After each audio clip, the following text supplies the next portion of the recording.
Halo, selamat pagi semua. Pagi, Pak. Pagi, Mas. Pagi, Mas. Pagi, Mas. Selamat pagi. Saya mulai dulu ya. Bismillahirrahmanirrahim. Assalamualaikum warahmatullahi wabarakatuh. Selamat sejahtera untuk kita semua.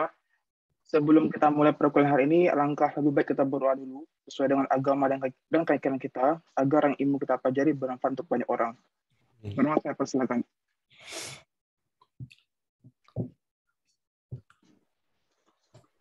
Amin. Berdoa tidak pernah selesai. Oke, saya absen dulu ya yang hadir hari ini. Tadi saya udah cicil sih. Isna ini ada di sini? Hadir, Mas. Oke. Aditya Chandra? Ya, Pak. Ya, saya. Oke. Aulia Natap Pragra ada. Evita Swani? Evita Swani belum hadir. Wadah. Joshua Tamaro? Belum. Michael Hadir, Narendra? Mas. Wadah. Michael Narendra? Hadir, Mas. Oke. Samuel Yohanes? Hadir, Mas. Samuel Yohanes ada. Angga Pangeran? Belum hadir. Isna Najmia? Oke, berarti cuma 2 yang belum hadir. Lainnya udah absen. Saya belum dipanggil, Pak. Saya juga Udah. belum, Pak. Kalau nggak saya panggil berarti udah saya absen tadi. Oke. Masih. Oke, saya mulai ya untuk minggu ketiga.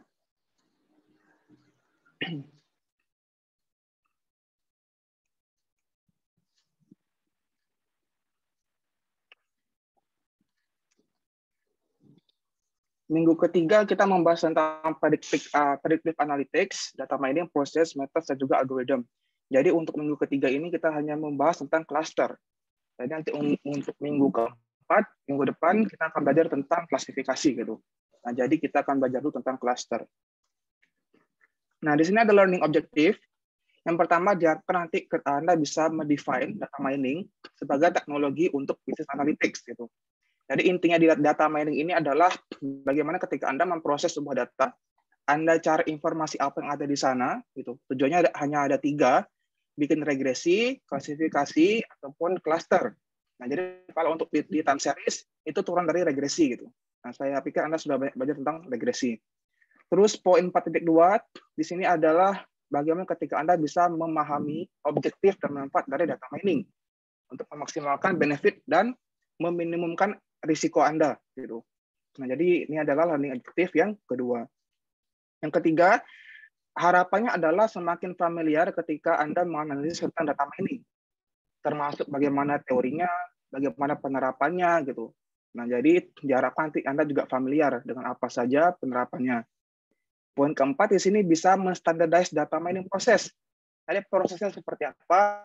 Jadi pertama mungkin untuk melihat apakah ada error di sana, apakah ada player, apakah ada missing data di sana gitu. Sebelum kita melakukan pemodelan atau sebelum kita melakukan analisis.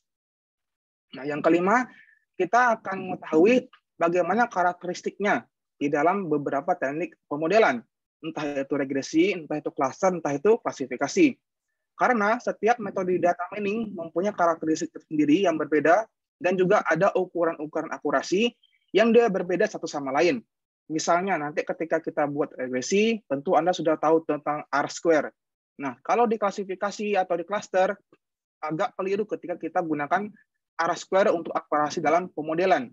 Nah, makanya di sini di poin 4.5, setiap metode dan juga algoritma dalam data mining itu berbeda. Gitu. Berbeda cara penggunaannya, dan berbeda cara melakukan evaluasi analisisnya. Poin ke-6 di sini akan terbentuk ketika Anda bisa aware gitu dalam membuat data mining software tools. Nah, nanti kalau di bagian saya nanti saya akan ajar tentang R, bagaimana mengoperasi dengan R, bagaimana untuk analisis dengan R, dan juga bagaimana membuat data visualisasi dengan R. Jadi kita akan belajar banyak tentang R dalam satu termin ini. Nah, yang ketujuh di sini juga akan kita bahas nanti tentang bagaimana privacy issues, ini nanti di termin kedua ya, lebih detailnya, privacy issues, pitfalls, dan juga myths dari data mining. Gitu. Oke, saya lanjut dulu. Mungkin ada yang mau memberikan opini, menurut kalian apa itu data mining? Silakan kalau ada yang mau. Ingat, Anda masih ada nilai PCR.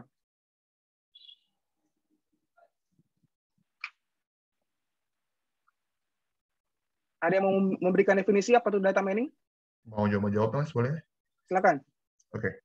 Jadi kalau setahu saya itu data mining itu tuh proses pengumpulan dan pengolahan data, tapi tujuannya tuh buat mengakses informasi penting pada data. Nah, kalau itu paling itu bisa pakai perangkat lunak kayak misalnya software kayak perhitungan statistika, matematika atau AI. Oke, terima kasih.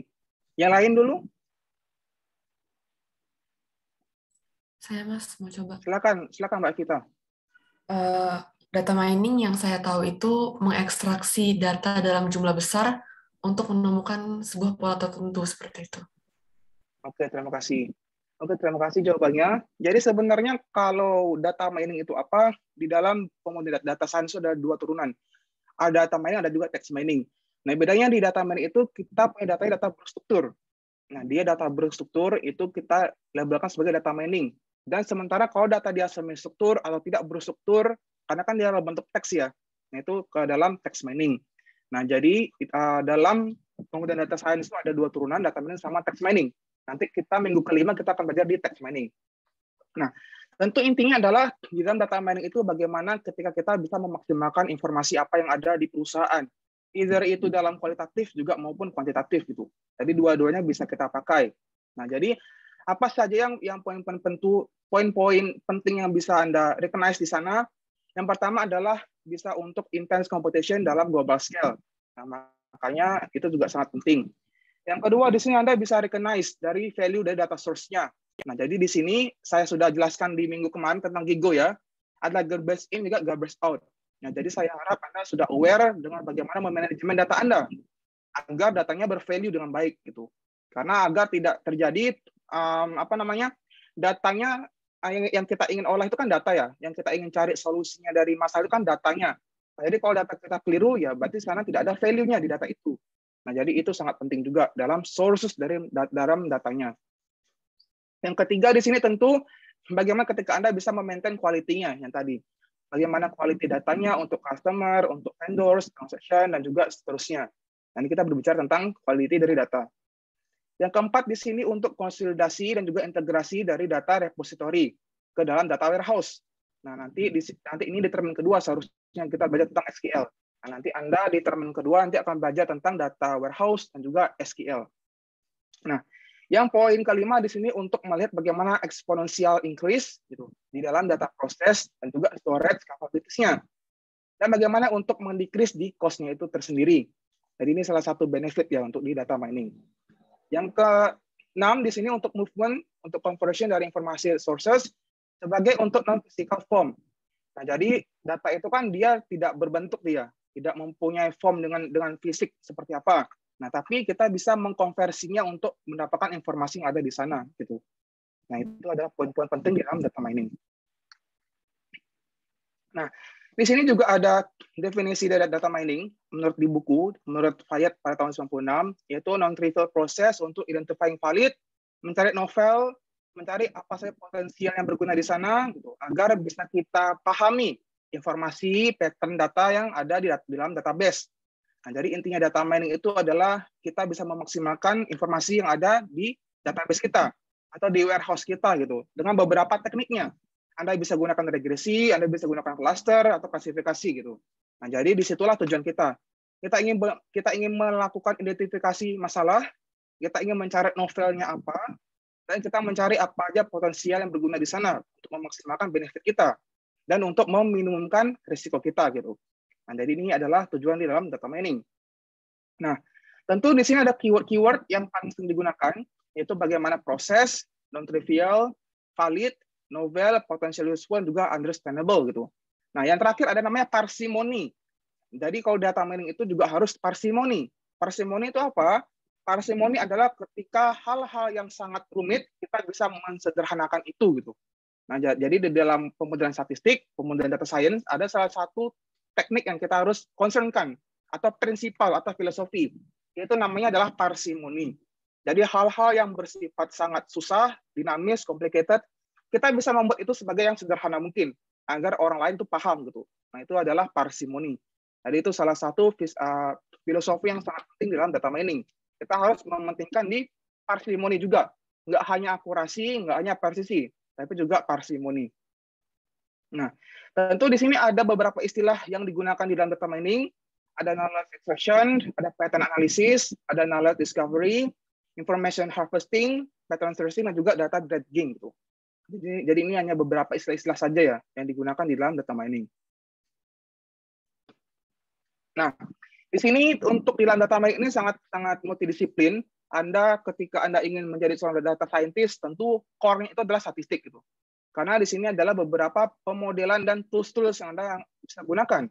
Jadi, misalnya Anda membuatkan cluster itu banyak, ada hierarki, ada non-hierarki, ada fuzzy, dan seterusnya.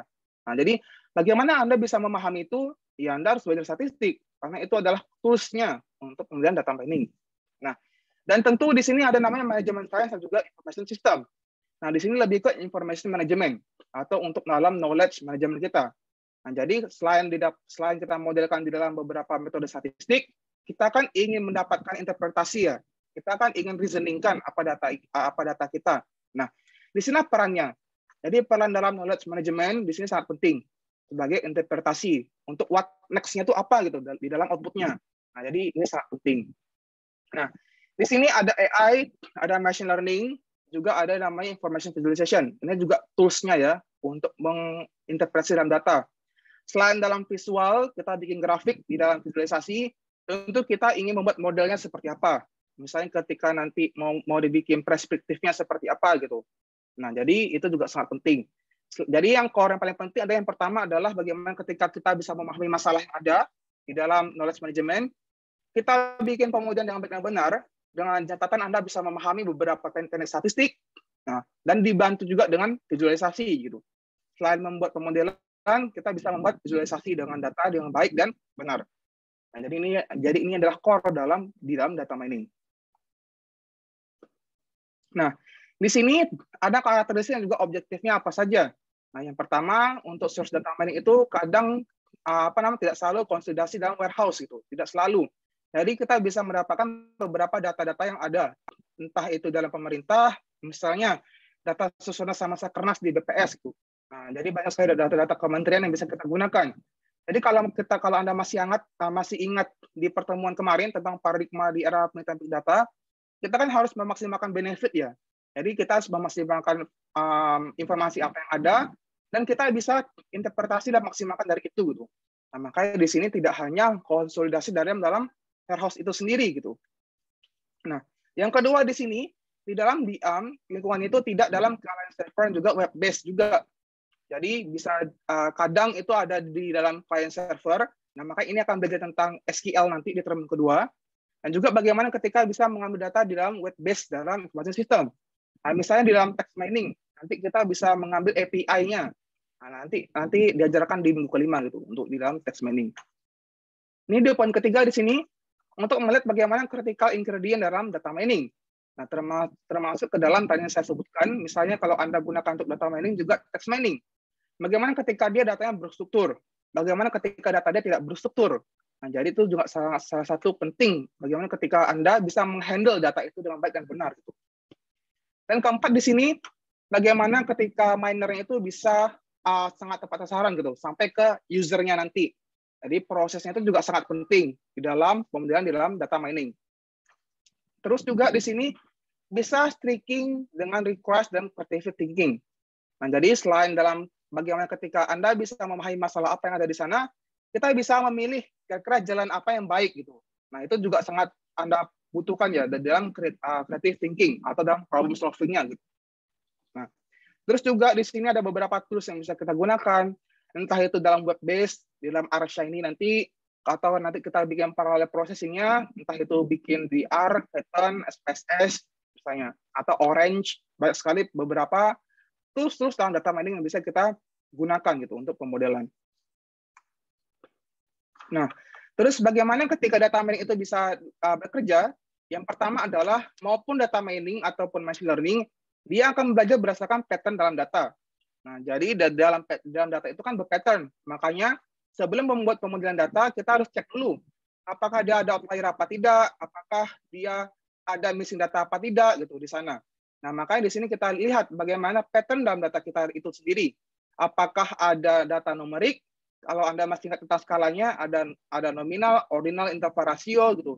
Bagaimana ketika bisa melihat hubungan antar data, maka di sana kan ada namanya korelasi atau kausalitas gitu. Agar kita bisa melihat bagaimana hubungannya antar setiap variabel. Nah, jadi itu adalah salah satu cara untuk melihat bagaimana pattern di dalam data mining gitu. Dan di sini ada beberapa cara ketika kita melihat pattern-nya, dan kita akan belajar tentang cluster nanti. Di sini ada namanya asosiasi, ada prediction, dan juga cluster. Nah, jadi cluster ini juga di manajemen dinamakan segmentasi. Bagaimana ketika kita bisa membuat segmentasi pasar dengan benar-benar, bagaimana kita bisa membuat visualisasi antar informasi itu sendiri gitu. Dan yang terakhir adalah time series. Nah, nanti kita akan belajar juga tentang time series atau peramalan, model-model ARIMA, model-model SARIMA, dan seterusnya gitu. Nah, jadi ini adalah beberapa pattern-pattern di dalam data mining. Sampai sini ada pertanyaan dulu?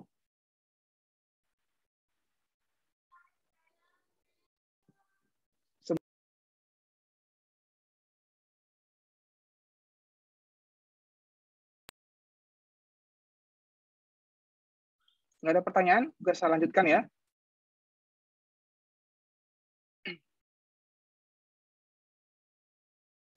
Nah, jadi di sini untuk melihat bagaimana pattern yang ada, tentu Anda bisa membuat asosiasi. Yang kedua ada prediction, cluster, juga time series gitu. Jadi ada beberapa tahapan ketika melihat bagaimana pattern di dalam data mining. Nah, di sini kalau Anda lihat di bagian gambar ini, nah di sini ada beberapa task-nya yang bisa kita buat. Prediksi. Nah, di sini ada klasifikasi, ada regression, juga time series. Nah, jadi di sini ada beberapa tipenya, supervised dan juga unsupervised gitu. Nah, jadi kalau di dalam prediksi itu tentu kita butuh Y ya, atau variable dependent. Nah, makanya di sini disebutkan bahwa dia supervised. Berbeda kalau kita bikin cluster itu kita tidak perlu Y karena hanya perlu variable X-nya saja. Nah, makanya di sini dinamakan unsupervised. Nah, jadi nanti Anda bisa lihat lebih detail lagi apa aja penerapannya untuk dalam prediction, association, juga segmentation gitu. Jadi di sini ada beberapa gambarannya. Nah, di sini bagaimana ketika nanti membuat data mining pattern-nya. Nah, tentu salah satunya adalah kita membuat bagaimana time series-nya ketika data kita adalah data yang cross section atau data-data time series. Misalnya untuk melihat bagaimana pattern di dalam curah hujan gitu. Nah, jadi itu kan berpola. Nah, jadi kita bisa membuat bagaimana di time series itu tersendiri. Nah, yang kedua di sini bagaimana membuat data visualisasinya, nanti akan saya ajarkan juga. Nah, terus ada pertanyaan di slide-nya adalah bagaimana ketika data mining versus statistik, apa saja persamaannya dan apa saja perbedaannya gitu. Apakah dia ada hubungan apa tidak? Nah, nanti kita akan jawab juga di dalam resist question ini. Nah, di sini ada beberapa aplikasinya di dalam data mining, penerapannya. Yang pertama nanti mungkin ketika Anda mau bikin tesis, di sini ada namanya pertama ada Customer Relation Management. Nah, jadi ini tujuannya adalah untuk melihat bagaimana maksimal return-nya dalam marketing campaigns, kalau Anda bikin marketing campaigns. Yang kedua bisa membuat current analysis gitu, agar untuk mengimprove si customer retention-nya, agar bisa mengimprove ketika performance dia untuk membeli gitu, atau buying retention. Yang ketiga, bisa memaksimalkan customer value-nya gitu. Ini juga salah satu topik yang menarik. Yang keempat bisa mengidentifikasi dan treat dalam ukuran-ukuran si customer itu sendiri gitu. Nah, jadi ini adalah beberapa topik-topik yang bisa Anda gunakan untuk tesis mungkin. Nah, bagaimana penerapannya di bank? Nah, di sini Anda bisa melihat bagaimana mendeteksi otomatis di dalam aplikasi dalam peminjaman gitu. Nah, saya udah banyak publikasi paper di bidang-bidang ini. Untuk membuat bagaimana ketika kredit mereka gitu, moral kreditnya seperti apa di beberapa teknik-teknik machine learning. Nanti saya simulasikan. Yang kedua, bagaimana ketika di sana ada fraud transaction. Nah, ini juga salah satu topik yang menarik gitu untuk melihat apakah ada transaksi yang fraud di sana. Nah, ini bisa digunakan di dalam kemudian dinamakan SNA atau TSNA. Nah, itu adalah topik untuk membuat di dalam deteksi fraud itu. Yang ketiga, di sini kita bisa gunakan untuk maksimal customer value, gitu. Bagaimana untuk meng-upselling-nya, dan juga bisa memforecast bagaimana cash-nya di dalam reserve-nya itu tersendiri. Kita bisa optimasikan juga itu. Nanti ini lebih belajar di teknik-teknik peramalan. Nanti kita belajar tentang Arima, Sarima, dan Arvima gitu. Nah, tentu di sini juga bisa untuk retailing dan logistik, dan juga bagaimana untuk manufacture. Jadi banyak sekali penerapan-penerapannya yang bisa Anda pelajari. Bisa untuk block test, securities trading, apa-apa saja topik-topiknya, insurance juga, atau di bidang aktuaria. Jadi nanti Anda bisa baca lebih detail lagi ya, bagaimana penerapannya. Nah, jadi di sini untuk dalam data mining proses, yang pertama kita bisa melakukan manifestasi dalam praktis kita gitu. Yang kedua di sini kita bisa melihat bagaimana DM project itu tersendiri. Bagaimana ketika kita bisa memaksimalkan di dalam art to science di dalam DM project. Jadi ini ada beberapa proses-prosesnya di dalam data mining gitu. Entah itu Anda bisa gunakan cross industry atau Anda bisa gunakan sample explore modify model assess. Jadi ini banyak sekali beberapa prosesnya kita bisa gunakan ya. Atau lebih banyak lagi sebenarnya tentang KDD atau knowledge discovery in database. Jadi kita hanya memaksimalkan informasi apa aja yang di dalam database itu ada. Gitu. Jadi sebenarnya di dalam 3 ini proses yang paling banyak digunakan adalah KDD ini, knowledge discovery in database. Jadi kita memaksimalkan benefit di dalam data kita gitu. Nah, tentu di sini ada beberapa prosesnya ketika nanti Anda ingin menggunakan terminologi yang pertama, ini bisa cross industry, standard proses for data mining, SEMA dan juga KDD. Jadi saya sarankan nanti ini lebih ke teori ya. Jadi Anda bisa pelajari lagi nanti dengan baik dan benar itu. Nanti Anda coba baca. Jadi kita berpindah saja ke cluster karena ini lebih penting untuk Anda bekal toolsnya nanti. Nah, di sini kita akan belajar dalam 3 metode dalam cluster, yaitu PCA, K-means, juga K-meduit. Nah, jadi untuk di dalam pemodelan ini, kita belajar tentang PCA atau analisis komponen utama, kita belajar K-means, K-meduit, dan juga bagaimana pengujian cluster. Nah, jadi di dalam pengujian cluster, kita hanya menggunakan beberapa tekniknya saja, yaitu silhouette dan juga gap statistik. Jadi di sini kita tidak ada R-square, kita tidak ada MSE, tidak ada MAPE juga, karena itu bukan evaluasi untuk cluster. Nah, itu hanya untuk regresi. Jadi berbeda juga nanti ketika kita simulasikan di minggu depan untuk dalam klasifikasi. Beda lagi cara pengujiannya gitu. Nah, jadi saya sebutkan tadi beberapa metode di dalam data science atau statistik, cara-cara evaluasinya sangat berbeda satu sama lain. Gitu. Nah, di sini saya berikan Anda contekan bagaimana ketika kita bisa memulai data analisis. Yang pertama adalah bagaimana ketika kita bisa memeriksa data yang hilang atau dinamakan missing data gitu. Jadi apakah data kita hilang apa tidak, kita bisa cek itu terlebih dahulu. Yang kedua, kita cek dulu ada outlier apa tidak, apakah ada pencilan apa tidak gitu. Dan juga bagaimana didistribusi datanya. Jadi distribusi data itu kan banyak ya, ada normalitas, ada Poisson, negatif binomial dan seterusnya. Jadi itu Anda bisa tahu ketika Anda belajar lebih baik lagi di statistik. Nah, yang ketiga di sini, sebelum kita analisis tentu kita harus bersihkan data kita. Kita harus bersihkan data kita agar dia tidak ada outlier, agar data yang udah hilang itu bisa dibangkitkan gitu dengan menggunakan missing imputation. Jadi ada beberapa tools yang bisa Anda gunakan gitu. Jangan panik kalau nanti Anda analisis kok datanya ada yang hilang. Nah, itu kita bisa bangkitkan gunakan imputation. Entah itu gunakan mean atau median gitu. Nanti saya jelaskan secara konseptualnya. Terus yang ketiga di sini ada namanya transformasi data. Jadi kalau data kita mungkin ada outlier atau data kita mungkin tidak stasioner dalam mean dan varian, kita harus transformasinya gitu. Entah kita lenkan, entah kita akarkan, atau kita apakan lah.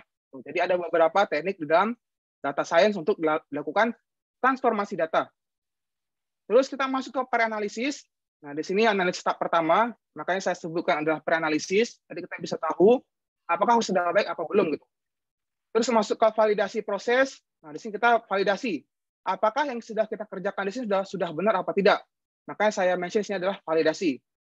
Baru kita masuk ke analisis gitu. Dan di dalam analisis ini kita bisa melihat apakah yang kita kerjakan sudah betul apa tidak. Terus saya bikin lagi namanya analisis lagi, karena kan di sini kan ada beberapa asumsi yang mungkin harus Anda penuhi gitu. Misalnya harus uji formalitas, entah itu residualnya harus distribusi normal, atau Anda harus menyembuhkan beberapa asumsi-asumsinya. Nah, jadi makanya saya sebutkan analisis lagi. Nah, terus masuk ke interpretasi.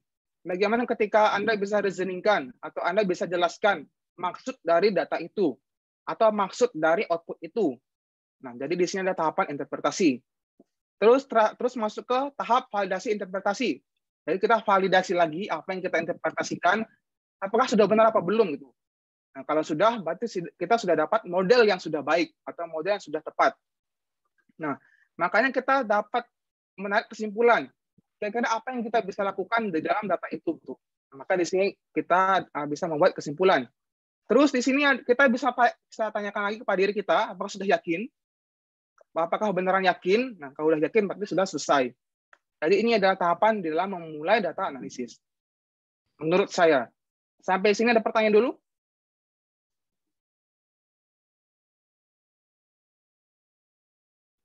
Ada pertanyaan? Oke, saya lanjut kalau nggak ada. Nah, kita masuk di dalam analisis cluster. Di sini analisis cluster digunakan untuk melakukan pengelompokan berdasarkan informasi yang sama. Nah, makanya saya bilang di dalam cluster ini adalah teknik-teknik unsupervised. Karena kita hanya perlu variabel X saja. X1, X2, X3 gitu. Kita tidak perlu Y. Makanya di sini dinamakan adalah pengelompokan berdasarkan informasi yang sama. Nah, makanya di dalam bidang pemasaran ini bisa disebut sebagai segmentasi. Bagaimana ketika kita melakukan segmentasi di dalam pasar kita gitu. Nah, ini visualisasinya. Misalnya di sini hanya ada 2 X ya. X-nya dalam bentuk bulat dan juga segitiga. Jadi kita bisa bikin separasinya. Dia akan mengelompok berdasarkan informasi yang sama. Nah, makanya di sini saya sebutkan bahwa dia adalah supervised gitu. Unsupervised. Karena dia hanya mengelompok berdasarkan informasi yang sama gitu. Nah, di dalam bidang sosial, saya juga sudah publikasi beberapa paper, nanti Anda bisa baca juga. Di dalam cluster ini kita bisa membuat sebagai indeks. Entah itu indeks kebencanaan, entah itu indeks sosial, indeks lingkungan. Gitu. Nah, jadi kita bisa membuat indeksnya juga, seperti apa di dalam cluster. Nah, misalnya di dalam kita mempunyai dataset, kita ada X besar, dataset kita punya X1, X2, sampai Xn. Atau variabel kita gitu. Entah itu nanti Anda mau bikin apa saja, misalnya X1 adalah ekonomi, X2 adalah sosial, X3 adalah lingkungan. Nah, berarti kita ingin membentuk cluster bagaimana ketika dia sudah mewakili ketiga informasi ini. Nah, makanya dia hanya mensederhanakan informasi di dalam dataset kita. Dan dia akan mengelompokkan berdasarkan informasi yang sama gitu. Nah, itu adalah cluster. Sampai sini ada pertanyaan dulu? Tidak ada, oke saya lanjut. Nah, di sini ada beberapa teknik cluster. Ya, jadi di sini Anda bisa mungkin nanti cari gitu di Google sebagai bekal nanti Anda bikin tesis. Gitu. Di sini ada namanya hierarki, ada non hierarki, metodenya ada K-means, ada K-mods dan juga sebagainya gitu. Atau ketika Anda mau membuat tentang neural network, nah, di sini ada namanya SOM atau self organized mapping untuk di dalam cluster. Atau Anda ingin membuat tentang fuzzy K-means. Nah, saya membimbing 3 mahasiswa di MM membahas tentang K-means ini untuk cluster. Jadi mungkin nanti Anda bisa pelajari juga. Jadi salah satu teknik cluster yang kita bisa gunakan adalah fuzzy K-means atau C-means. Yang keempat adalah algoritma genetika. Nah, ini hanya optimasinya aja ya gitu. Nah, jadi masalah utama dalam cluster ini adalah menentukan jumlah cluster yang optimal. Jadi tujuannya adalah itu, masalah kita. Masalah kita adalah bagaimana ketika kita bisa menentukan jumlah cluster yang paling optimal dalam analisis kita. Nah, di sini tentu di dalam clustering ini kita ingin melakukan summarize. Kita ingin mendapatkan informasi di dalam kompleks di dalam data kita gitu, dalam categorical variable. Nah, makanya saya sebutkan tadi di sini, misalnya nih, kita ada beberapa X ya. Ada X1, X2 sampai Xn. Nah, jadi kita ingin mensederhanakan informasi di sini. Nah, makanya di dalam cluster juga dinamakan analisis dimension reduction atau reduksi dimensi. Karena kita mereduksi beberapa informasi yang ada di sini sebagai satu informasi. Nah, makanya di sini ada beberapa terminologi kita summarize dalam kompleks dalam real value data kita gitu. Nah, tentu di sini saya sebutkan tadi dimensional reduction, kita bisa melakukan parsimony atau kita bisa mengecilkan informasi kita berdasarkan data yang berdimensi besar gitu. Nah, ini adalah salah satu cara untuk melakukan dimension reduction di dalam dataset kita. Nah, jadi tentu apa saja masalah yang ada di sana, yang pentingnya ada di sini. Kita akan menghapus beberapa informasi. Ya jelaslah, karena kan kita kan di sini kita kan ada beberapa data ya misalnya. Ada X1, X2, X3. Nah, jadi kita bisa memaksimalkan data itu melakukan dimension reduction. Jadi kita dapat satu variabel atau satu komponen yang dia mewakili ke dalam 3 informasi ini. Nah, makanya di sini disebutkan bahwa kita akan meloskan information atau kita akan kehilangan informasi yang ada di sana. Jadi ini adalah kelemahan di dalam cluster. Jadi kita bisa menghapus beberapa informasi yang ada di dalam data kita.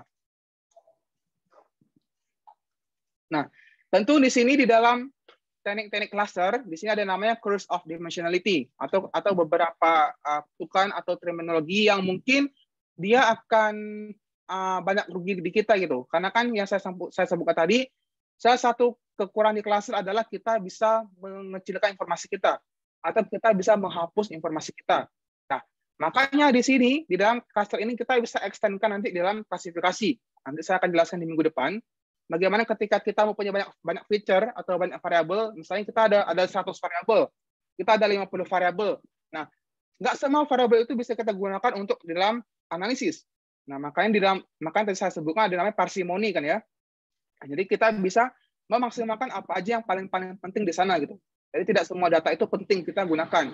Nah, makanya di sini ada namanya curse of dimensionality gitu. Nah, misalnya seperti ini. Misalnya nanti kita ada beberapa variabel, misalnya sampai 50 variabel. Nah, kadang semakin banyak variabel yang kita gunakan, itu akan mengecilkan performance kita. Makanya di sini akan dinamakan worst performance atau akurasi kita akan berkurang gitu. Misalnya kita ada 50 variabel untuk kita klasterkan. Nah, biasanya nanti klasternya itu tidak optimal, hanya 0,3 atau 0,5 gitu. Tapi kalau kita kecilkan jumlah variabel, misalnya hanya 5 atau 10, nah biasanya dia akan meningkatkan akurasinya gitu. Karena kan dia tidak banyak lagi untuk mendapatkan nilai jaraknya ya. Nanti saya jelaskan lebih detail lagi karena di dalam cluster ini kita butuhnya hanya melihat bagaimana jaraknya, atau jarak kedekatan dulu gitu. Jadi ini ada beberapa kelemahan di dalam cluster. Silakan Mbak Alia, Mas Alia. Ya Mas, mengenai kan tadi di depan dijelaskan kalau misalnya cluster ini kan misalnya buat menandakan dia bagus atau tidaknya model itu kan nggak pakai R-square ya. Nah, terus kalau di cluster ini pakai apa Pak? Oh, nanti saya jelaskan di slide terakhir Mas. Oke. Oke, saya lanjut dulu ya untuk beberapa terminologinya. Nah, kita sampai sini. Jadi tujuannya nanti ketika kita bikin cluster, kita ingin mendapatkan beberapa variabel yang paling penting. Nah, di sini makanya di sini kita bikin plotnya misalnya nanti ya. Nah, di sini ada namanya titik tertinggi. Nah, kita bisa lihat di titik tertinggi ini apa aja variabel yang paling penting gitu. Jadi akurasi yang paling tinggi, nah itulah yang kita bisa gunakan untuk di dalam pemodelan. Nah, makanya ketika nanti Anda baca beberapa paper-paper di dalam data mining, ada namanya filter extraction dan juga filter selection. Nah, jadi bagaimana ketika kita bisa memilih mana variabel-variabel yang paling penting untuk dilakukan analisis gitu. Nah, di sini ada paper saya. Nanti Anda bisa coba baca lebih detail lagi. Jadi ini sangat berguna untuk Anda gitu. Jadi di sini saya sudah breakdown kira-kira metode-metodenya apa saja dalam cluster. Misalnya hierarki. Nah, yang paling gampang adalah average, single, sama complete. Dan ini untuk mencari bagaimana nilai jaraknya. Karena kan di dalam cluster itu yang paling penting adalah jaraknya atau distance-nya gitu. Nah, jadi di sini mungkin Anda bisa gunakan di dalam beberapa prosedur. Ada hierarki, ada non-hierarki. Nah, saya membimbing mahasiswa S2 juga di dalam Kameduits untuk dalam cluster. Jadi di sini banyak sekali bekal untuk Anda gitu. Misalnya kalau Anda ingin membuat cluster. Nah, atau Anda mau mencoba di beberapa machine learning. Nah, di sini ada beberapa metodenya. Ada subspace, ada gradient descent, ada co-clustering, dan seterusnya gitu. Nah, jadi ada yang terakhir namanya cluster latent variable. Nah, ini metode yang saya bikinkan di dalam S3 saya. Nah, mungkin nanti Anda bisa pelajari lagi. Coba nanti Anda baca lagi lebih detail lagi apa saja dalam variasi di cluster gitu, untuk bekal Anda membuat tesis. Nah, di sini ada beberapa manfaat untuk analis cluster. Yang pertama sudah saya sebutkan tadi, tujuannya adalah untuk mengelompokkan observasi yang memiliki karakteristik yang sama. Nah, misalnya yang tadi, misalnya kalau kita melihat beberapa variabel yang ada, dia akan membentuk di dalam informasi yang sama gitu, untuk kita klasterkan. Nah, yang kedua, untuk memberikan karakteristik, definisi, dan juga pelabelan di dalam populasi kita. Nah, yang ketiga, ini adalah salah satu tujuan untuk reduksi dimensi. Jadi kita bisa mengurangi jumlah ukuran kita di dalam kompleksitas masalah untuk dalam data mining. atau di dalam distribution dimension. Nah, yang terakhir adalah untuk identifikasi outlier di dalam domain tertentu. Misalnya dia untuk melihat bagaimana peristiwa yang langka gitu. Nah, jadi kita bisa lakukan cluster itu juga gitu. Jadi ini adalah beberapa tujuan atau manfaat di dalam analisis cluster. Ini contekan yang kemarin ya, nanti Anda bisa cek lagi. Nah, di sini saya sudah sebutkan beberapa tipe-tipe akurasi yang bisa Anda cek, nanti saya jelaskan lebih detail. Nah, di sini ada contekannya yang saya sudah buat. Bagaimana ketika Anda bisa membuat cluster? Yang pertama adalah Anda bisa memulai dulu. Nah, jadi masalah kita adalah bagaimana menentukan jumlah cluster tadi. Nah, makanya itu ada di slide pertama ya. Nah, yang ketiga, bagaimana ketika kita bisa menentukan titik pusat kita. Kita hitung jaraknya. Nah, jaraknya Anda bisa gunakan jarak Euclid, atau Anda bisa gunakan jarak Manhattan, Anda bisa gunakan jarak Spearman. Nah, jadi dia akan mengurangi berdasarkan kedekatan antar variabel gitu. Misalnya ada data kita X sama Y misalnya. Nah, jadi dia akan mengurangi selisihnya atau derajat dalam pengurangannya gitu. Nah, jadi makanya saya bilang tadi perbedaan dalam cluster ini adalah bagaimana ketika dia menggunakan jarak yang berbeda. Nah, jadi kalau Anda gunakan jarak Euclid ya hasilnya berbeda. Anda gunakan jarak Manhattan juga berbeda gitu. Nah, jadi lazimnya dalam cluster biasanya hanya gunakan 3 ini aja. Bisa gunakan Euclid, Manhattan, juga Spearman. Nah, jadi kalau sudah hitung jarak, di sini kita bisa mengelompokkan sesuai jarak cluster gitu. Nah, jadi harus kita periksa juga apakah sudah berubah apa tidak pusat clusternya. Nah, kalau Anda sudah yakin berarti sudah selesai. Nah, jadi ini adalah pola pikirnya bagaimana ketika kita membuat dalam analisis cluster. Sampai sini ada pertanyaan dulu.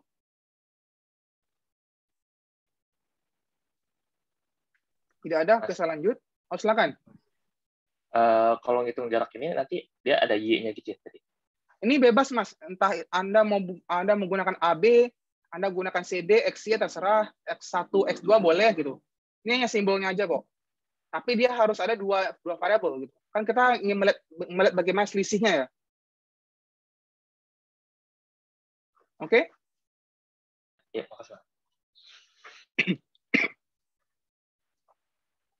Nah, salah satu metode yang bisa kita gunakan adalah PCA.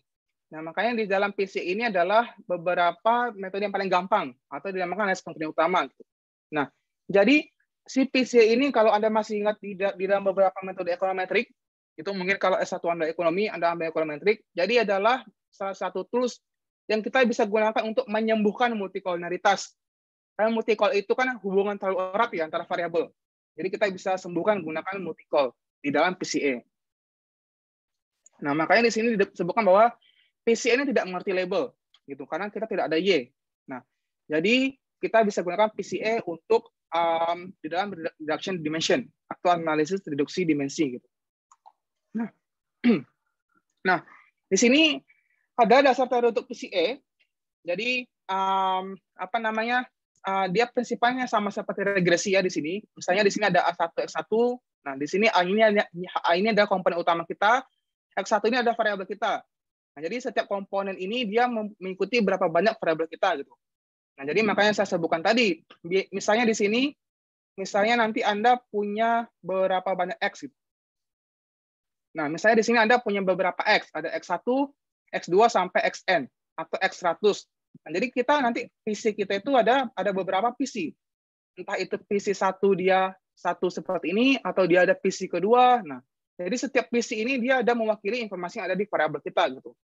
Nah, jadi tantangan kita adalah bagaimana menentukan PC yang terbaik. Nah, jadi di dalam PCA itu kita mencari bagaimana mendapatkan nilai PC yang terbaik. Nah, jadi ada beberapa asumsi-asumsi yang kita bisa gunakan gitu. Nah, misalnya yang pertama adalah kita bisa menggunakan namanya MSA atau Measure of Sampling Adequacy atau Kaiser-Mayen-Olkin gitu. Nah, jadi tujuannya adalah sebelum kita yakin membuat PC tersebut, kita harus mendapatkan informasi bahwa data yang kita gunakan sudah benar apa tidak. Gitu. Nah, ini rumusnya. Jadi kalau Anda kalau Anda cermati nanti lebih detail lagi, kalau untuk tesis Anda bisa nulis ini. Nah, tapi intinya adalah KMO ini ada beberapa nilai threshold-nya gitu. Jadi kalau dia lebih dari 0,5, berarti data kita sudah cukup untuk kita bikin dalam PCA. Nah, jadi paling gampang adalah dicek dulu menggunakan MSA dan juga KMO, apakah datanya sudah cukup apa belum gitu. Nah, jadi ini adalah asumsinya untuk di PCA. Nah, bagaimana untuk memilih PCA terbaik? Ada namanya script plot seperti ini. Nah, jadi ini ada script plot. Jadi kita bisa mendapatkan bagaimana nilai varians terbaik yang bisa kita gunakan gitu. Mengapa ini perlu dilakukan? Karena kelemahan dalam PCA ini adalah kita melakukan reduksi dimensi. Jadi kita menghapus beberapa informasi yang ada di sana gitu. Karena kan di dalam beberapa banyak variabel kita mengecilkannya. Makanya ada beberapa informasi yang lost gitu. Nah, jadi kita bisa analisis seberapa banyak varians kita yang lost atau seberapa banyak nilai keragaman kita yang hilang di sana gitu. Nah, makanya di sini kita bisa jelaskan gunakan nilai variance explain. Nah, biasanya dia bisa menerangkan nilai 70% sampai 80% gitu, nilai kumulatifnya di dalam persentasenya. Nah, jadi bagaimana ketika Anda bisa mendapatkan nilai PC terbaik? Nah, di sini Anda bisa lihat di sebelah kanan ini misalnya. Nah, jadi caranya adalah cari nilai dia yang dia patah tidak terlalu jauh seperti ini gitu. Nah, misalnya 1 sama 2, ini kan masih patah ya, atau masih terlihat sangat jauh. Nah, berarti sampai PC 2 dan PC terbaik. Terus Anda lihat lagi, 2 dan 3. Nah, sini kan masih ada gap di sini ya, masih ada jarak. Nah, berarti kita bisa sampai ke PC ketiga. Nah, kalau ke PC keempat dan kelima, di sini jaraknya sudah tidak jauh. Nah, jadi kita bisa sampaikan bahwa kita bisa dapat sampai ke PC keempat yang dia tidak berbeda gitu. Nah, kalau kita lihat nilainya di sini ada 0,31, ada 0,09, ada 0,06, dan juga ada 0,049. Nah, sampai ke PC kelima dia ada nilai 0,047. Nah, berarti 4 dan 5 tidak terlalu berbeda. Nah, berarti kita bisa sampaikan bahwa kita bisa menggunakan sampai ke PC yang keempat gitu. Nah, jadi ini cara bacanya di dalam script plot. Sampai sini ada pertanyaan? Oke, selanjut. Nah, yang kedua adalah k-means, atau dia digunakan untuk melihat bagaimana jumlah klaster kita yang berdasarkan data yang terdekat gitu. Nah, misalnya ada gambar seperti ini. Ini ada titik-titik-titik gitu. Jadi kita ingin menghitung nilai K kita. Makanya di dalam k-means ini adalah caranya adalah menentukan nilai K yang ditentukan gitu. Nah, kita misalnya kalau yang K1 seperti apa, kalau K-nya 2 seperti apa, misalnya K3 seperti apa. Nah, intinya adalah di dalam menentukan titik sentral ini atau titik pusat ini, nah dia akan mengikuti berapa banyak pelebaran data yang kita gitu. Nah, misalnya seperti ini, dia kan mencari nih mana yang nilai dia titik terdekatnya agar dia mewakili di dalam pemodelan kita. Nah, jadi tujuan di dalam nilai K-nya adalah bagaimana ketika kita bisa menentukan nilai K yang terbaik. Nah, di sini saya sudah bikin contekannya. Jadi algoritmanya adalah bagaimana nilai K-nya, jumlah klaster yang telah ditentukan sebelumnya. Nah, kita bisa tentukan, misalnya dia mulainya dari 1, K1, K2, K3, dan seterusnya gitu. Nah, algoritmanya bagaimana? Algoritmanya adalah yang pertama, langkah 1. Kita bisa mendapatkan cara acak, menghasilkan K titik, acak sebagai pusat klaster kita, sebagai awal kita gitu. Nah, misalnya kalau seperti ini, kita misalnya bikin K-nya ada 5. Jadi kita tentukan entah di mana titik-titik kita itu, agar dia bisa mewakili atau kita bisa bikin klaster K-nya nanti gitu. Nah, langkah yang kedua, kita bisa tetapkan setiap titik ke pusat klaster terdekat. Nah, misalnya nanti bagaimana ketika kita bisa menentukan nilai titik ini ke titik pusat terdekatnya atau ke dalam centroidnya gitu. Nah, langkah ketiga kita bisa hitung nilainya tersebut gitu. Jadi kalau seperti ini, misalnya di sini ada 5K ya, 1, 2, 3, 4, 5. Nah, misalnya di K yang ketiga ini misalnya, di sini saya sebutkan 3. Berarti nilai K3 ini dia hanya bisa mewakili di dalam regional ini aja gitu. Tapi dia tidak bisa mewakili di regional atas, di kiri, di bawah, dan seterusnya. Nah, makanya mungkin di dalam pemodelan ini, memang nilai K yang paling tepat adalah K-nya 5 gitu. Nah, jadi nanti ini depends bagaimana masalah kita. Kadang K1 udah cukup, kadang K2 udah cukup gitu. Nah, tapi kalau seperti ini karena dia heterogen, karena dia menyebarnya tidak merata, tidak homogen.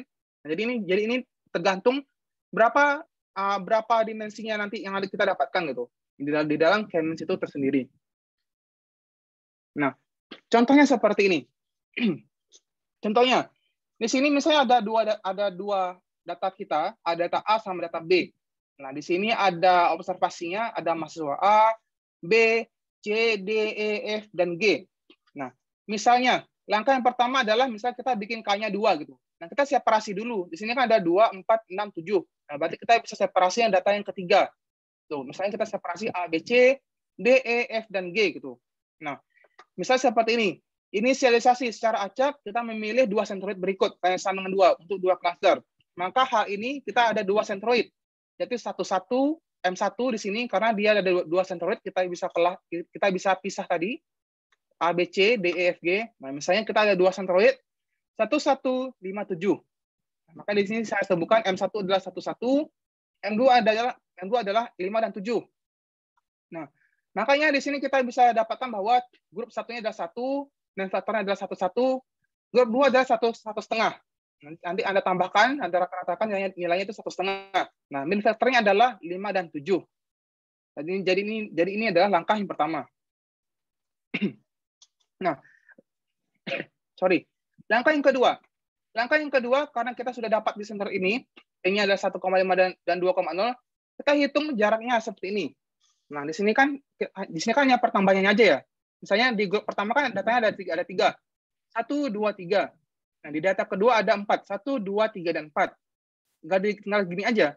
Sepertiga ditambah 1 ditambah 1,5 ditambah 3 gitu. Dan seterusnya. Nah, jadi kita bisa menghitung secara gampang seperti ini. Nah, nanti kita akan dapat nilainya misalnya M1 Anda tambahkan semua gitu. Nilainya adalah 1,82 dan juga 2,33. Nah, terus M2-nya adalah karena datanya ada 4, 1, 2, 3, dan 4. Nah, nanti Anda tambahkan 1/4, 5 ditambah 3,5, ditambah 4,5, ditambah 3,5. Kan mudah ya, kan ini pekerjaan anak SD nih, kan mudah sekali hanya pertambahan. Nah, terus Anda tambahkan, terus Anda bagikan 1/4. Nah, jadi kita akan dapat 2 sentroid. Jadi M1 adalah 1,82, 2,33, M2 adalah 4,12 dan juga 5,38. Jadi ini adalah titik pusat kita. Atau ini adalah sentroid kita gitu. Nah, terus kita bisa menghitung jaraknya seperti apa? Gunakan D-nya ini. Nah, kita bisa hitung seperti ini, DM1,2 berarti 1 dikurangi 1,5. Jangan bingung ya. Ini caranya. 1 dikurangi 1,5 terus 1 dikurang 2. Jadi kita lihat bagaimana jaraknya. Antara A sama B, antara B sama C, antara D sama E dan F, dan juga F dan G. Nah, jadi akan dapat beberapa jarak seperti ini gitu. Saya DM1,2 berapa, DM2,2 berapa. Jadi ini hanya pertambahan per bagiannya saja gitu. Ada pertanyaan? Tidak ada? Saya kurang paham, Mas. Saya masih kurang paham yang K-min sini. Dari yang ini, ya. Dari yang sini, Mas. Jadi ini hanya pembagi aja gitu. Misalnya di sini kita ada 2 observasi. Kita ada 2 variabel A sama B. Clear? Oke, kita ada observasinya adalah A, B, C, D, E, F, dan G. Nah, jadi untuk dibagi rata kan kita bisa memilih 3, 4, Mas. Ngerti? Kan data kita ada 7. Nah, jadi perhitungan seperti apa? Rumusnya hanya pertambahannya aja gitu. Jadi 3 ini adalah berapa banyak observasi yang ada. Kan di sini kan ada grup 1 nih, ada grup 2. Grup 1 itu ada 3 variabel, ada 3 observasi, ada A, B, dan C. Nah, grup 2 ada 4, ada D, E, F, dan G. Nah, maka di sini ada pembagiannya 1/4 gitu. Ngerti? Iya. Oke. Terus tinggal ditambahkan aja 1 ditambah 1,5 ditambah 3 berapa. Terus 1 ditambah 2 ditambah 4 berapa, dan seterusnya itu. Jadi kita akan dapat nilai sentroidnya. Jadi sentroid yang pertama di dalam pertama ini, terus sentroid yang kedua apa gitu. Jadi ini adalah pusatnya. Nangkep? Lumayan, Mas. Oke, jadi ini hanya pertambahannya aja ya, hanya pertambahan dan pembagi aja gitu. Oke. Mas. Langkah Oke, silakan. Slide sebelum ini itu yang kolom slide-nya itu kolom mahasiswa maksudnya kayak gimana? 1 sama 1,5. Grup 1, grup 2. Oh, grup 2 ini. Iya, yang kolom mahasiswa yang merah maksudnya. Yang merahnya ini ya? Iya, itu 1 sama 1,5. Ini seharusnya 5 ya. Oh, iya. Oke. Typo, Mas. Ini seharusnya 5 ya. Makasih sudah dikoreksi. Ini seharusnya 1, 1, ini 5 dan 7. Oke? Ya, Mas. Makasih, Mas. Oke. Saya pindah ke langkah ketiga. Yang D tadi itu rumus yang kayak jarak kayak Manhattan tadi itu di belakang itu ya? Iya, betul. Nah, jadi nanti Anda bisa beberapa gunakan nilai jarak ini. Ini Manhattan yang saya gunain. Nanti kalau Anda gunakan Spearman, ya berarti caranya seperti ini lagi. Kalau Anda gunakan Euclid, berarti berbeda lagi. Oke? Mas, tanya, Mas. Silakan. Nah, yang next. Yang jarak itu yang DM12 sama DM22 itu berarti yang dihitung cuma 2 jarak ini aja, Mas? Betul. Kan kita udah dapat jarak yang tadi pertama. Jadi DM1 hanya ini aja yang dihitung. Oke. Jadi dari tabel ini cuma 2 jarak itu ya, Mas? Dari 2 betul. Itu ya? Betul. Oh, baik. Betul. Oke. Saya pindah ke ketiga. Bentar, saya mau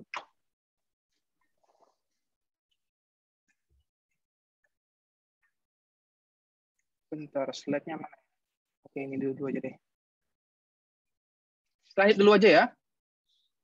Langkah ketiga. Nah, tadi kan kita udah dapat sentrutnya tuh.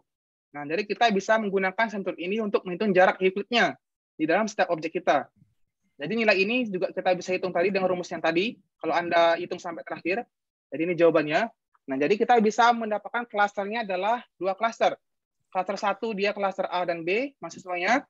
Dan klaster kedua adalah dia klaster C, D, E, F, dan G. Jadi itu caranya. Jadi kita bisa membentuk 2 klaster seperti ini. Kita hanya ada 2 klaster 1 untuk mahasiswa A dan B, dan klaster kedua untuk mahasiswa C, D, E, F, dan G. Nah, jadi itu gampangnya di dalam K-means untuk hitung manual. Tapi saya nggak minta hitung manual kok. Nanti kita bisa hitung dengan R aja. Jadi itu caranya aja bagaimana ketika nanti bisa dapat outputnya gitu seperti apa. Jadi itu adalah K-means. Nah, yang terakhir adalah K-Medwidth. Nah, jadi K-Medwidth ini juga salah satu metode klaster yang sangat robust. Mengapa demikian? Karena dia tanpa outlier. Jadi K-means ini juga lebih efektif sebenarnya dibandingkan K-means tadi. Jadi karena misalnya data kita kan misalnya nggak selalu baik ya. Bisa ada outlier, bisa ada pencilan gitu. Jadi K-Medwidth ini bisa digunakan untuk ketika apabila dia ada data yang terdapat outlier. Nah, terus yang ketiga di sini adalah tidak bergantung pada urutan titik-titik data yang diperiksa. Jadi kalau di dalam K-means tadi kan dia bergantung kepada ini, titik data kita tadi. Nah, di dalam K-Medwidth dia tidak perlu itu. Makanya dia sangat robust. Yang terakhir, dia bisa menunjukkan seberapa robust beberapa data kita apabila kita bisa tangani dengan baik dan benar. Jadi ini adalah kelebihan di dalam K-Medwidth. Nah, bagaimana ketika kita bisa evaluasi klaster kita sudah baik apa benar? Nah, kita bisa gunakan namanya silhouette index. Nah, jadi di sini ada beberapa rank-nya gitu. Misalnya 0,71 sampai 1 berarti dia kuat. 0,51 sampai 0,7 berarti klaster cukup. 0,26 sampai 0,5 berarti dia klasternya lemah gitu. Nah, jadi ini adalah beberapa penafsiran untuk di dalam evaluasi dalam klaster. Jadi Anda bisa gunakan namanya adalah silhouette gitu. Jadi sangat disarankan ada nilai silhouette-nya adalah di atas 0,51 gitu. Agar bisa didapatkan bahwa klaster yang Anda gunakan sudah cukup atau sudah cukup kuat untuk digunakan gitu. Sampai sini ada pertanyaan?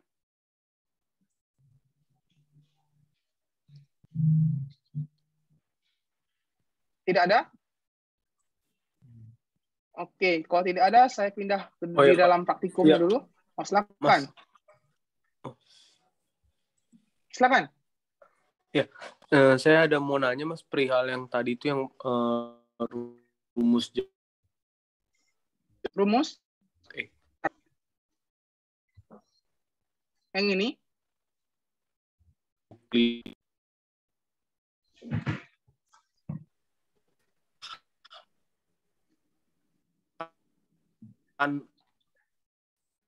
Putus-putus Mas Joshua. Untuk gitu, Mas. Yang mana?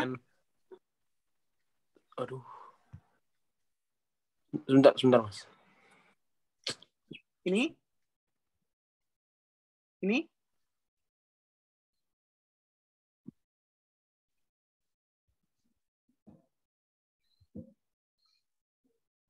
Halo Mas Joshua. Oke, mungkin yang lain dulu kalau ada pertanyaan. Mas, saya boleh nanya, Mas? Silakan Mas Aulia. Oke, saya kan tadi soal rumus yang distance tadi, Mas. Ada Euclidean, ada Manhattan, sama Spearman.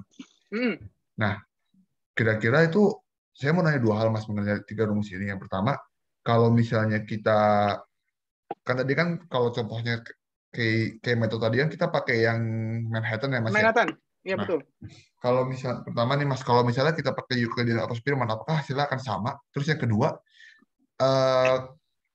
apa sih situasi yang paling pas untuk memakai 3 metode ini apa ya Mas ya? Kayak equilibrium buat apa, manajemen buat apa, sebelum buat apa? Ya, makasih Mas. Oke. Ini pertanyaan yang menarik. Bagaimana caranya untuk memilah bagaimana nilai desain yang berbeda gitu. Nah, kadang setiap jarak itu berbeda tujuannya. Sebentar ya, saya buka Maps. Nah, biasanya kalau untuk teknik-teknik spasial atau di dalam regresi spasial, nah misalnya kita ingin melihat, mana ya, sebentar. Nah, misalnya kita ingin melihat bagaimana, misalnya nanti Anda bikin klaster Indonesia gitu. Nah, misalnya kita ingin melihat bagaimana Jambi, terus di sini ada Lampung sama Jakarta. Jadi kalau kita tarik garis lurus kan kita bisa gunakan Euclid sebenarnya. Nah, tapi bagaimana ketika nanti kita ingin sampai ke Kalimantan, Kalimantan gitu. Misalnya Jambi, Sumatera Selatan, Lampung, Jakarta, tarik ke garis ke atas ke Kalimantan Selatan. Nah, berarti kan jaraknya kan agak lebih jauh gitu. Nah, jadi ada beberapa karakteristik yang kita bisa gunakan. Distance kadang itu yang paling mudah. Nah, tapi Manhattan kalau kita hitung beberapa degree-nya itu lebih cocok digunakan untuk apabila ketika dia memiliki jarak yang sangat jauh, apabila dia ada dampak lokasi. Gitu. Jadi tergantung dulu penerapannya kemana sebenarnya. Itu Mas Aulia. Oke Mas. Ya, makasih Mas. Oke. Tadi Mas Jo udah selesai? Ada pertanyaan?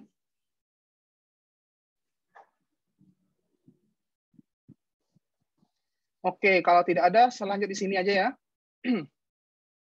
Oh ya, sebentar. Tolong raise hand kalau udah yang pernah gunain R. Udah ada yang pernah gunain belum? Oke, belum ada yang pernah gunain ya.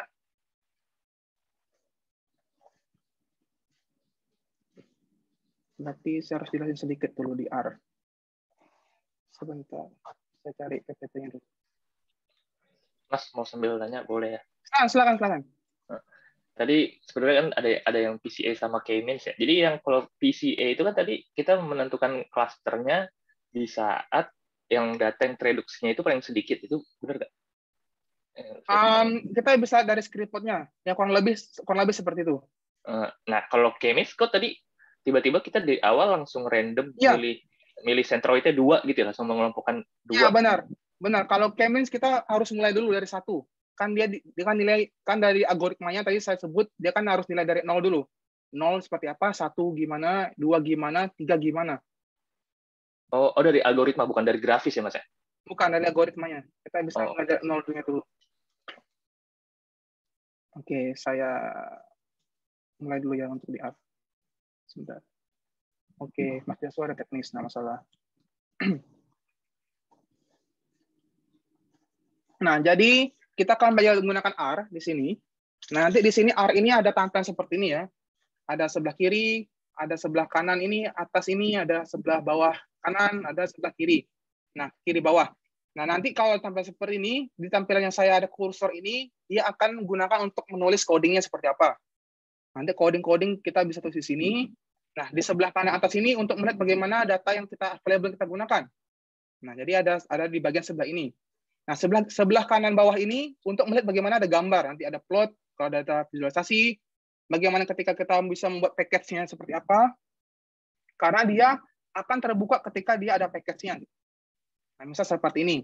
Nah, di sebelah ini untuk menulis codingnya seperti apa. Jadi kita harus panggil dulu library-nya seperti apa gitu. Jadi kalau kita sudah running library-nya tadi, dia akan terbaca di sini output-nya. Tuh. Nah, sebelah di sini ada informasi data yang kita gunakan.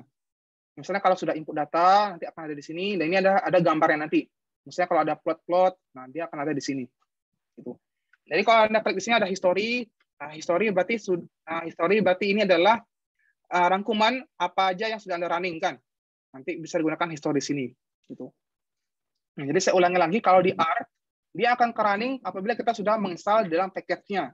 Nah, jadi kalau bagaimana ketika Anda bisa tahu dia ada di package apa, ya berarti Anda harus banyak membaca atau Anda harus banyak browsing. Nah, jadi nanti saya upload buku saya yang sudah saya tulis, nanti di situ ada panduannya, bagaimana ketika Anda menginput data, bagaimana ketika Anda merunning informasi gitu. Jadi nanti saya share, nanti Anda bisa pelajari. Gitu. Kita ubah. Nah, di sini Nanti bagaimana ketika Anda mau melihat bagaimana package-package yang ada, nah di sini Anda bisa mencari, Anda buka websitenya cran-r-project.org. Nah, nanti Anda cek di sini ada package. Nah, nanti Anda bisa lihat bagaimana package-package yang ada di sana. Misal ini adalah package yang saya buat di R. Nah, jadi nanti kalau Anda misalnya cari package apa, nanti akan ada tampilan seperti ini. Nah, di tampilan ini di sini ada jelasin dia jelasin apa maksud package ini gitu. Nah, siapa aja yang bikin, di sini ada author-nya, siapa aja yang bikin, siapa aja maintainer-nya. Nah, jadi kalau Anda bisa melihat bagaimana manualnya, bagaimana cara-caranya untuk merunningkan apa aja data yang tersedia di sana. Jadi data itu kita bisa inputkan apa yang data yang kita punya, ataupun kita bisa gunakan data yang ada di package. Nah, jadi itu bisa dijelaskan di dalam PDF ini. Jadi Anda bisa klik nanti reference manual. Nanti kalau Anda klik di situ, nah nanti akan ada seperti ini. Ada contohnya juga. Misalnya di sini mau memanggil data BPS gitu, yang saya masukkan. Ada namanya data sensus 2010. Jadi Anda bisa running aja gitu. Anda bisa panggil ini data sensus 2010 yang ada di package-nya itu. Nah, nanti akan ada panggilannya seperti ini. Nah, misalnya nanti di dalam manual itu ada beberapa cara-caranya. Misalnya kalau cara Anda ingin membangun metode apa, menggunakan karakteristik apa, ada panduannya gitu. Jadi tinggal di running aja itu udah ada analisisnya nanti. Gitu. Jadi ini ada panduannya, bagaimana membuat data dan juga bagaimana membuat analisisnya seperti apa. Gitu. Jadi nanti Anda bisa latihan ya. Nah, terus di dalam package itu ada beberapa panduannya aja. Ada beberapa panduan-panduan bagaimana ketika Anda bisa mengganti atau informasi apa yang Anda butuhkan. Misalnya di sini ada data, ada jarak matriks, ada berapa banyak cluster yang Anda bisa gunakan gitu. Nah, jadi Anda bisa ganti-ganti di sini. Jadi ada panduan-panduannya kok. Gitu. Nah, terus di dalam R ada namanya RStudio Project. Nah, jadi RStudio Project ini adalah semacam link yang bisa Anda gunakan nanti kalau ada tugas kelompok. Jadi nggak usah lagi kirim-kirim coding satu sama lain. Nah, jadi Anda bisa registrasi dulu di dalam R Project ini. Gitu. Jadi di sini ada project, caranya Anda bisa buka R tadi, websitenya adalah di sini, RStudio, Cloud, apa-apa gitu. Nah, jadi di sini Anda bisa invite teman Anda bikin dulu project-nya apa, new project, nanti tampilnya sama seperti yang tadi. Jadi tampilnya sama, di bagian atas ini untuk coding, di bawah sini ada output, dan di sini ada gambarnya nanti gitu.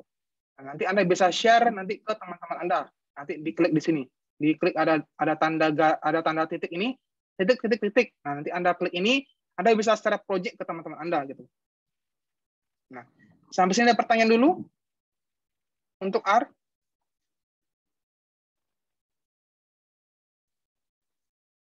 Tidak ada pertanyaan. Oke, selanjut ya untuk di dalam PCA analisisnya.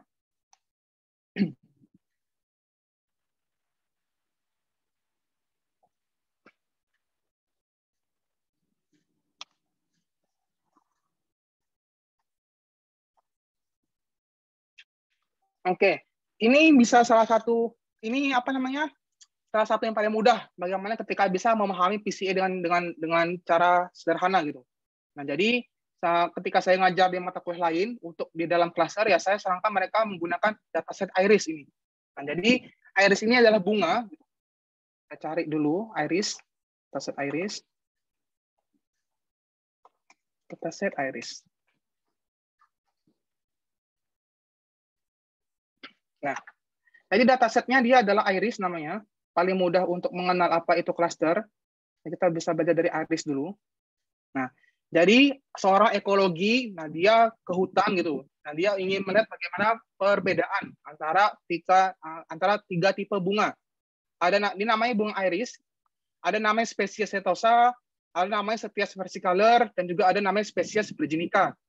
Nah, jadi kalau Anda lihat di sini ada petal dan sepalnya atau kelopak bunganya. Jadi kan secara visual kan kita bisa melakukan perbedaan cluster atau dia clusternya seperti apa gitu. Nah, secara visualisasi.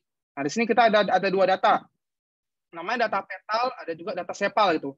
Nah, jadi tujuannya adalah bagaimana ketika kita bisa melakukan cluster gitu, di dalam variabel yang ada di sini. Ada namanya sepal length gitu, lebar sepalnya, ada sepal width gitu. Kedalaman si sepal, ada petal length juga petal width. Jadi ada 4 variabel. Nah, jadi kita ingin membentuk cluster. Bagaimana ketika kita ada 4 variabel ini di dalam 3 tipe spesies di iris. Ada setosa, versicolor, juga virginica. Sampai sini paham dulu? Tujuannya ngerti kan ya? Oke. Nah, di sini ada jelasinnya, nanti Anda bisa running aja di sini. Nah, di sini kita bisa panggil dulu namanya library dataset. Kita panggil nama datasetnya iris, data iris. Nah, jadi di sini kita bisa panggil str-nya. Nah, berarti di sini ada jelasin berapa banyak observasinya. Berarti ada 150 observasi dan juga ada 5 variabelnya tadi. Nah, mengapa ada 5 variabel? Karena tadi ada satu variabel yang untuk melabelkan datanya. Si sepal tadi. Nah, tapi kita ada 4 variabel yang kita gunakan untuk analisis, yaitu sepal length, sepal width, petal length, dan juga petal width tadi. Nah, jadi kita ada 5 variabel. Di sini ada tambah 1 spesies untuk labelnya itu. Nah, jadi di sini di dalam pemodelan data science atau di dalam pemodelan statistik, nah di dalam ini kan salah satu teknik untuk entah di machine learning, entah di dalam deep learning, kita bisa melakukan partisi dulu. Nah, partisi ini kita bisa bandingkan untuk di dalam training sama testing. Kita bisa gunakan 80-10, 90-10, 80-20, 70-30, atau 60-40. Tujuannya untuk apa? Tujuannya untuk kita bisa, yang pertama adalah untuk melihat apakah model yang kita gunakan sudah baik apa belum. Nanti kita bandingkan ke dalam testingnya gitu. Makanya ada namanya training sama testing. Jadi kita latih dulu seperti apa di training dan kita testingkan gitu. Apakah sudah betul apa tidak. Sampai sini paham? Nah, di sini hanya digunakan 80%. Berarti 80% untuk training dan 20% untuk testing. Nanti bisa digunakan coding ini. Tinggal running aja nih jalan. Nah, terus kita eksplorasikan data kita yang ada tadi seperti ini. Ini namanya scatter plot. Di sini yang pertama adalah normal plot gitu. Jadi kita bisa melihat bagaimana karakteristik data kita gitu. Seperti apa. Nah, jadi kalau seperti ini kita bisa lihat sebenarnya lebih homogen itu adalah si sepal width. Jadi intinya adalah kalau seorang ekologi datang ke hutan gitu untuk melihat bagaimana perbedaan di antara 3 tipe spesies tadi, nah kita bisa hanya secara visual menggunakan sepal width. Karena dia lebih homogen atau lebih benar-benar berbeda gitu antara satu spesies. Dibandingkan kita melihat secara mata gunakan sepal length, petal length, atau juga petal width gitu. Nah, jadi ini salah satu cara untuk menginterpretasinya. Nah, di sini ada scatter plot gitu. Jadi di sini scatter plot berarti di sini ada garis merah dinamakan garis linier. Yang merah ini dinamakan garis linier tadi kalau Anda masih ingat yang pertama. Nah, di sini ada 3 cluster atau 3 label. Itu label yang pertama, label kedua, juga label ketiga gitu. Merah, biru, dan juga kuning. Jadi ini adalah labelnya seperti apa nanti. Nah, di sini ini adalah nilai korelasinya sebesar apa gitu. Nah, jadi kalau seperti ini berarti ini adalah bagian sepal length, bagian sepal width, bagian petal length, juga petal width. Berarti kita bisa asumsikan bahwa hubungannya sangat erat antara si petal length terhadap sepal length gitu. Hubungannya hampir satu. Nah, berarti secara visual kalau kita ingin melihat apakah betul-betul ada berbeda antara bunga itu, kita bisa lihat antara dua ini hubungannya. Entah itu di dalam sepal length, atau juga di dalam petal length.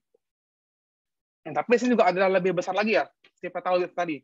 Petal width juga petal length, itu 0,96, hampir 1 gitu. Nah, berarti dapat disimpulkan bahwa setiap bunga itu memiliki informasi yang berbeda di dalam si petalnya itu. Entah itu petal length ataupun petal width. Di dalam 3 tipe spesies. Nah, jadi tujuan pertama adalah bagaimana ketika kita bisa membuat PCA tadi. Nah, jadi codingnya hanya satu baris, itu PC, PRCOM, gitu, train. Nah, jadi kita harus menghapus dulu variabel yang kelima. Tadi kan kita kan ada 5 variabel ya. Kalau kita ke atas tadi, sini kan ada 5 variabel. Sebentar. Nah, ada sepal length, ada sepal width, petal length, sama petal width. Nah, spesies ini kan hanya ada berupa label. Makanya tadi kita harus menghapus dulu variabel yang kelima ini, biar dia tidak bisa running, atau biar tidak terbaca untuk analisis gitu. Karena yang kita butuhkan hanya variabel 1, 2, 3, dan keempat. Makanya tadi di sini dia menggunakan perintah -5. Jadi kita tidak ingin gunakan data-data label tadi. Jadi kita hanya gunakan data 1 sampai ke data ke-4. Variabel 1 digunakan variabel ke-4 gitu. Nah, jadi di sini kita bisa dapat beberapa PC di sini. Ada PC1, ada PC2, PC3, sama PC4. Nah, tadi kan tantangannya kan kalau untuk PC kan bagaimana ketika kita bisa mendapatkan nilai PC terbaik. Nah, nanti Anda bisa gunakan script plot dulu seperti apa gitu. Tapi kalau di sini kita asumsikan dalam nilai eigen di sini, nah dia kan berbeda ya di dalam. ada 1,7, 0,9, 0,38, 0,14. Nah, berarti di sini misalnya 0,14 atau 1,3. Nah, berarti kita cukup menggunakan 0,14 aja. Berarti kita bisa gunakan PC ke-4 untuk kita analisiskan. Nah, di sini bisa kita dapatkan bahwa kalau kita gunakan nilai si PC1, dia mendapatkan nilai variannya 74%. Berarti kita secara tidak sengaja menghapus sebesar 26% di dalam dataset kita gitu. Nah, karena dia hanya bisa mengcover sebesar 74%. Nah, makanya nanti tantangannya adalah kalau Anda gunakan di dalam beberapa teknik cluster lain, entah itu K-means, entah itu K-Medwidth, tantangannya adalah bagaimana ketika Anda bisa mendapatkan nilai variasi yang tertinggi. Nah, bagaimana ketika misalnya Anda gunakan nilai K-Medwidth, misalnya dia sampai 90%, ya berarti baik gitu.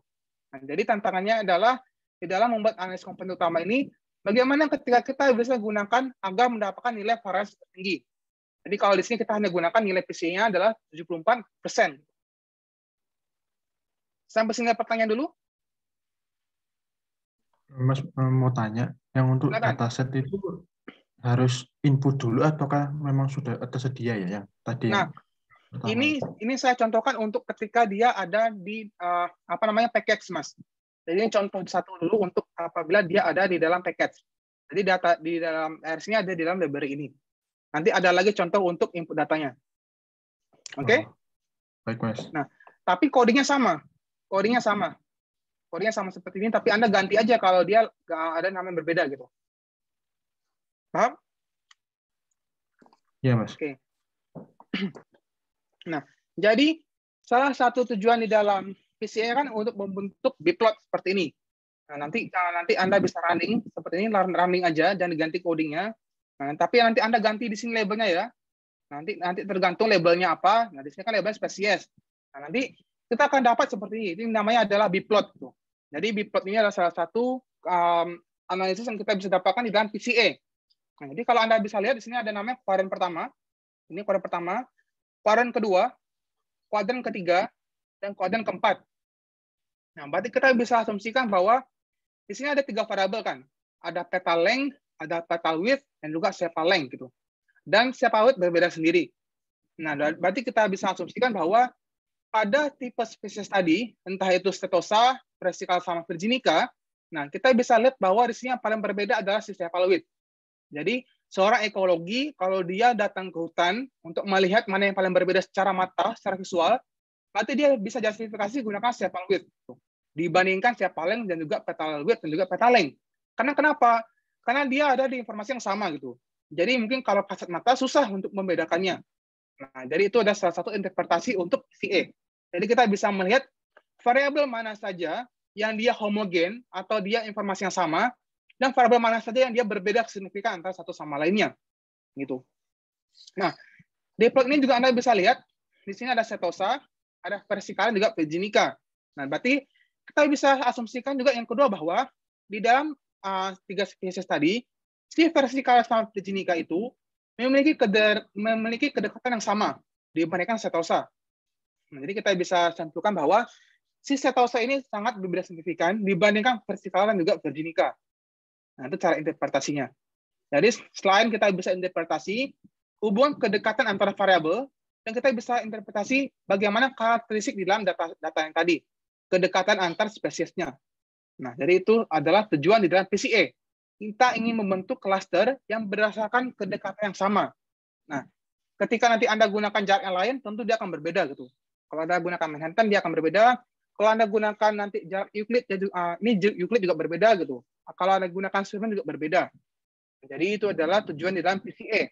Jadi di dalam PCA ini, kita bisa jelaskan sebesar 74% di dalam total variannya, di dalam komponen pertama. Dan di komponen kedua, kita bisa jelaskan 21%. Nah, berarti sisanya ada di komponen yang ketiga. Gitu. Nah, jadi itu cara interpretasi di PCA. Sampai sini ada pertanyaan? Mas mau tanya lagi, Mas. Silakan, Mas Aditya. Komennya ini Mas yang kayak groups, train, species ini tuh yang ya, ini Mas yang itu semuanya kayak bisa tersedia ataukah harus mengingat sendiri Mas ya? Ini harus di running. Nah, sebenarnya di dalam knowledge management di mata core ini kita nggak sampai untuk bikin coding, Mas. Jadi hanya aplikasinya aja. Jadi ini udah tersedia, jadi ini tinggal di running aja. Yang berbeda di sini hanya pelebaran seperti ini. Kalau ada namanya spesies, nah berarti kan dia mengikuti data kita ya. Kalau data kita nggak ada spesies ya berarti ganti yang lain, Y-nya apa gitu. Atau targetan labelnya itu apa gitu. Nah, tapi kalau untuk dapetin ini, Anda harus running sebanyak garis ini. Angkat? Ya. Oke, ini nanti di copy ke bagian ini ya. Nanti ini tinggal di copy aja ke sini, tinggal di running, seharusnya udah bisa kok. Gitu. Jadi sebenarnya mudah kok, karena mungkin belum terbiasa. Ya. Oke? Ya, Mas. Yang lainnya pertanyaan dulu? Mas mau nanya, Mas, yang tadi Mas data silakan, Mas Naini. Yang data iris. Oke, yang ini? Oke. Iya, tadi Mas yang ada 0,9 ke bawah. Mohon maaf. Ke bawah? Ya. Ini boleh dijelasin lagi interpretasinya, Mas? Oh, oke. Ini maksudnya ini satu gambar. Satu gambar ini ada 3 informasi. Nah, ini yang ada angka-angka ini namanya nilai korelasi. Nah, kalau gambar-gambar ini namanya normal plot gitu atau distribution plot. Kalau di sini namanya scatter plot. Nah, di sini kan ada 4 kolom ya. Jadi di sini adalah kolom untuk sepal length, di sini kolom untuk sepal width, di sini kolom untuk petal length dan juga untuk kolom petal width gitu. Nah, jadi kalau seperti ini kita bisa lihat, oh berarti kalau di dalam petal width gini, nah berarti dia bagaimana hubungannya gitu. Nah, tapi kalau intinya kan bagaimana kita bisa mengakses informasi ya. Jadi intinya adalah si ekologi itu dia bisa melihat secara visual berbeda itu di dalam sepal width. Karena kan dia lebih homogen gitu dibandingkan yang lainnya. Sini kan agak berbeda gitu. Nah, tapi kerataannya seperti apa? Nah, kerataannya ini adalah ini paling besar antara petal width dan juga petal length. Nah, berarti dia itu hampir sama gitu karena nilainya mendekati 1. Nah, kalau yang ini berarti dia berbeda. Misalnya petal length dan juga sepal width. Berarti nilainya ada 0,4. Nah, misalnya kalau si petal itu besar atau panjang, ya berarti sepal itu pendek gitu. Nah, jadi itu cara interpretasinya. Kalau kurang berarti dia berlawanan. Berarti kalau dia nilainya positif ya berarti dia linear. Paham? Oh, ya siap, Mas. Makasih. Oke. Yang lain ada pertanyaan? Mas. Silakan. Jadi kalau dilihat dari hasilnya, misalnya kalau PCA ini tuh kita ngelihat yang melabelkan, sebenarnya labelnya tuh udah ada di awal kan, kayak tadi kan sebenarnya spesiesnya itu udah ada ya. Jadi misalnya kalau kita cari misalnya segmentasi pasar misalnya, jadi misalnya ada segmentasi pasar A, B, C gitu. Nanti kita bisa lihat treatment sebenarnya yang paling signifikan tuh tadi apa gitu ya untuk misalnya menyentuh semua segmen itu tadi ya. Ya benar Mas, seperti itu. Ya benar seperti itu. Nah, saya coba jelaskan yang risetnya lebih advance ya. Bentar.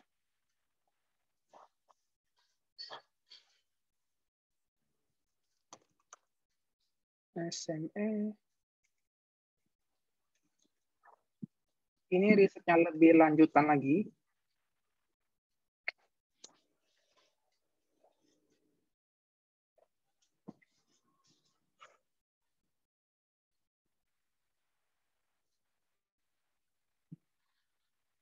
Kita datasetnya.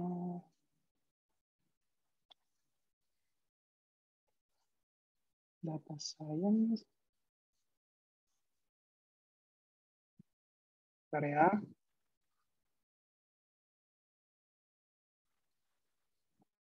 Yes. Oke. Nah, ini riset yang lebih advance. Nah, misalnya di sini ada labelnya adalah kode kabupaten. Ada 504 kode kabupaten Indonesia gitu. Nah, di sini kita ingin bentuk klaster. Misalnya di sini ada variabelnya ada sebanyak berapa puluh? Berarti 28. Oke. Berarti di sini ada 28 variabel. Nah, misalnya di sini ada penggunaan telepon, apakah dia punya telepon atau tidak, dan seterusnya. Jadi, tujuannya adalah bagaimana kita bisa membentuk klaster berdasarkan informasi yang sama di dalam kode kabupaten gitu. Nah, misalnya apakah Jakarta masuk ke yang mana gitu, atau kota lain masuk ke daerah yang mana. Jadi kita bisa bikin seperti itu. Nah, Nah, ini contohnya. Di sini misalnya data yang tadi sudah saya tunjukkan. Kita ada label kode kabupaten. Nah, di sini ada variabel yang digunain, ada pengguna telepon dan seterusnya se-Indonesia. Nah, jadi tujuannya kita bisa bikin cluster juga gitu. Misalnya seperti ini. Sebentar, ini lagi di running.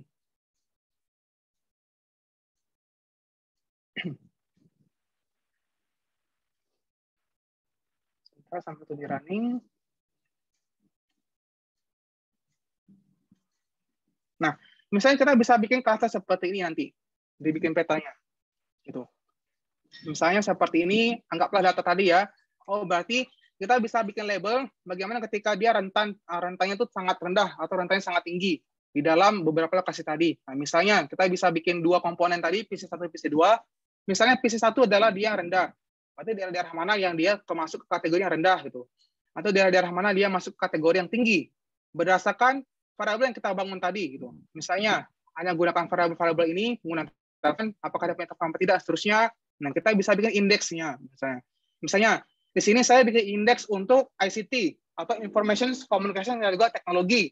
Jadi saya anggap di dalam variabel tadi penggunaan telepon, apakah dia punya telepon, apakah dia punya PC, bagaimana akses internetnya gitu. Bagaimana apakah dia punya tabungan, apakah dia ada pendidikan yang baik, ada course gitu.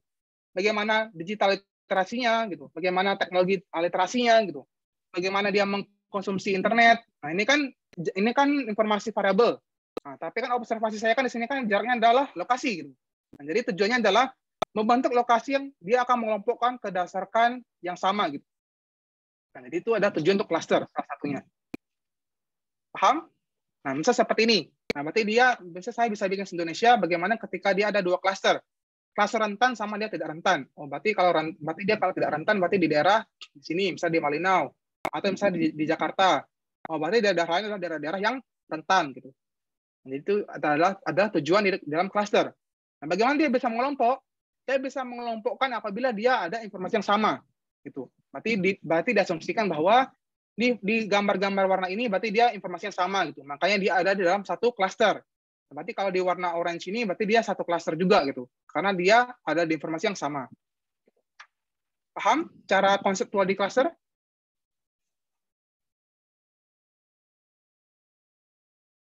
Ngerti kan ya arahnya kemana cluster ini? Siap, Mas. Oke. Yang lain ada pertanyaan dulu?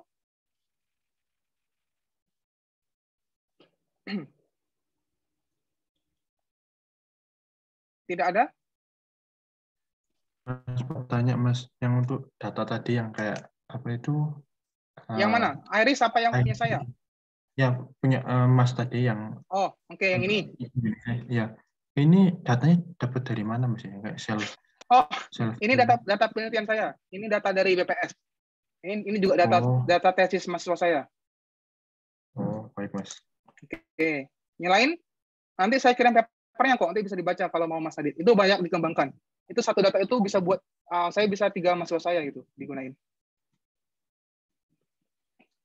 Yang lain ada pertanyaan? Kalau nggak ada pertanyaan, mungkin bisa 3 orang bisa jelasin dulu manfaat cluster dan apa aja tujuannya.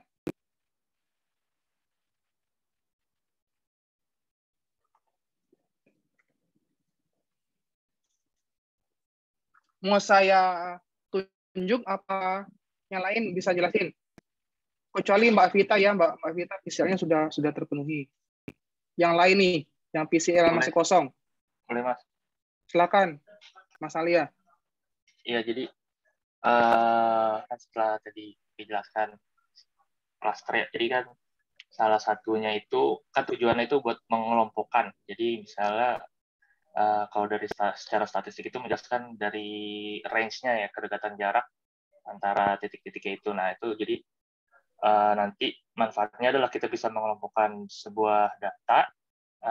Jadi setelah data itu dikelompokkan berdasarkan kedekatan statistik itu kita bisa treatment masing-masing. Jadi kita punya data yang jelaslah kita mau treatment sebagai bagaimana untuk tiap kelompok datanya, seperti itu sih, Mas. Oke, terima kasih. Yang kita kelompokkan observasinya Mas ya, bukan datanya, pengamatannya.